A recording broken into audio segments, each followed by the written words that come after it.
Et qui fâche au Real. Madridista. Asseyez-vous, parce que ce qu'on va aborder aujourd'hui risque de faire du bruit. Et je veux que vous soyez honnête avec moi, parce que ce sujet, il touche au cœur même de notre club.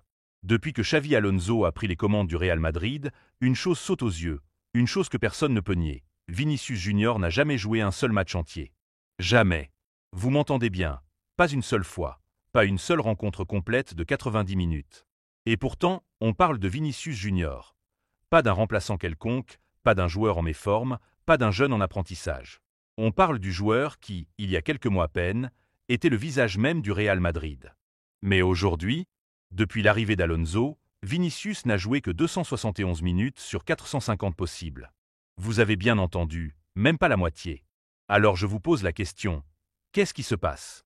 Sérieusement, quelqu'un ici peut-il m'expliquer pourquoi notre star brésilienne est réduite à un rôle secondaire, presque humiliant, alors qu'il n'a aucun problème physique, aucune blessure, rien qui puisse justifier une telle mise à l'écart?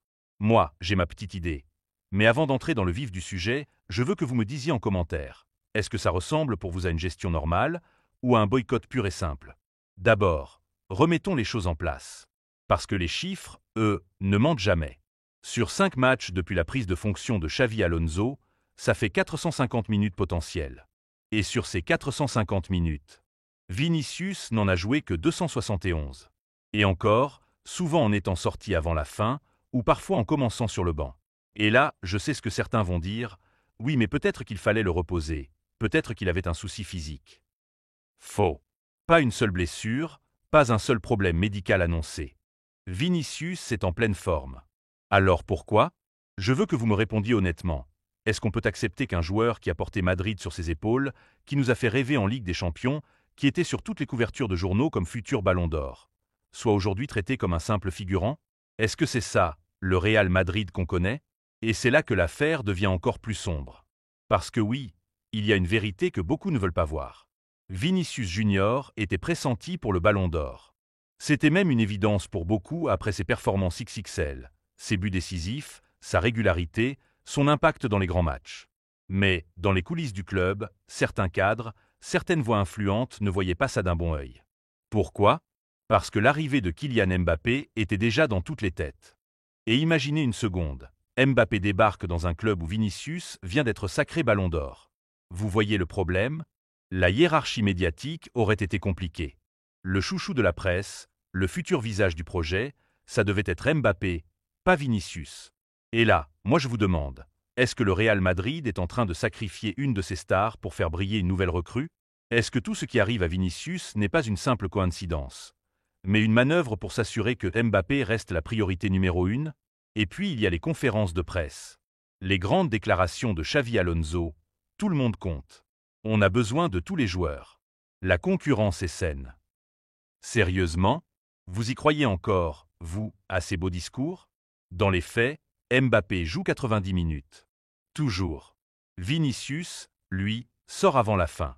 Ou commence sur le banc. Alors, elle est où, la fameuse concurrence?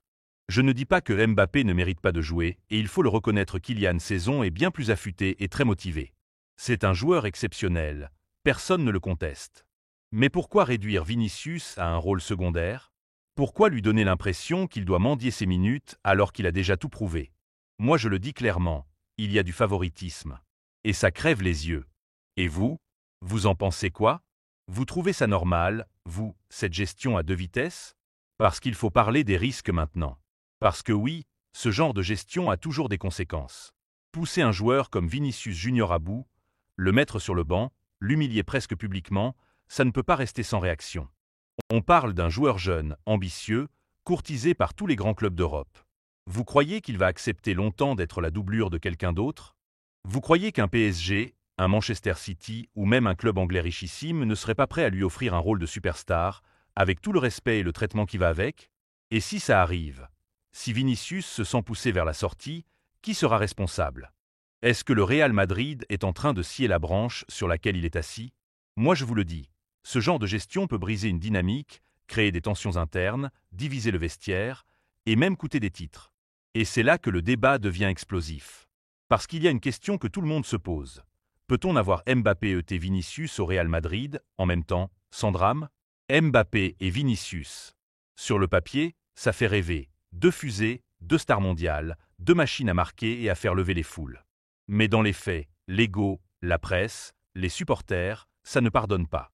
Il y a toujours un moment où il faut un visage pour le projet. Et aujourd'hui, tout indique que ce visage, on veut que ce soit Mbappé. Mais est-ce que ça doit être au détriment de Vinicius? Est-ce que c'est vraiment ça, la meilleure solution pour le club? Moi, je dis que les deux peuvent coexister. Mais pas avec cette gestion-là. Pas en humiliant l'un pour faire briller l'autre. Et vous, vous en pensez quoi? Qui doit être le numéro 1 au Real Madrid? Mbappé, Vinicius ou aucun des deux? Depuis quelques semaines, les réseaux sociaux s'enflamment. Certains défendent Xavi Alonso. Il connaît mieux que nous, il a ses raisons. D'autres crient au complot. On veut tuer Vinicius pour faire briller Mbappé. Les débats font rage, les commentaires explosent. Et vous, vous êtes où dans tout ça? Parce que c'est aussi ça, le Real Madrid. Un club où les supporters ont une voix. Où les débats ne s'arrêtent jamais. Et moi, je veux que vous me disiez en commentaire. Est-ce que Xavi Alonso gère bien l'équipe? Ou est-ce qu'il est en train de semer les graines d'une guerre interne? On a parlé des chiffres. On a parlé du favoritisme. On a parlé des tensions internes, du ballon d'or, de Mbappé, de la hiérarchie, des risques pour l'avenir. Et maintenant, il ne reste qu'une question. Est-ce qu'on assiste à la fin d'une ère pour Vinicius Junior ou au début d'une guerre pour le trône du Real Madrid? Madridista, c'est à vous de parler maintenant. Dites-moi ce que vous en pensez. Aimez, commentez, abonnez-vous. Parce que ce débat, on va le mener jusqu'au bout.